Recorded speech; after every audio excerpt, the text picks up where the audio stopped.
Yun guys, magandang araw. Meron na naman tayo dito. CRF 150. Pero walang display ang panel. Ayan, inuunti-unti na ng aking kasama.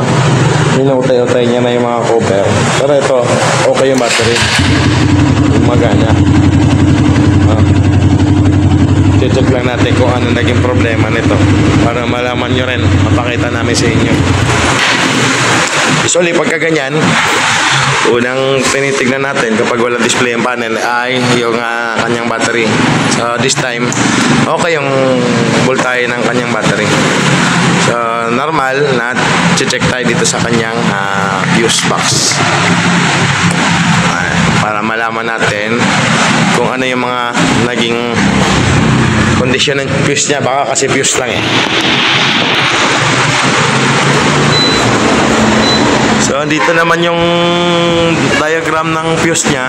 Malalaman nyo rin kung para saan yung fuse na tututukan mamaya.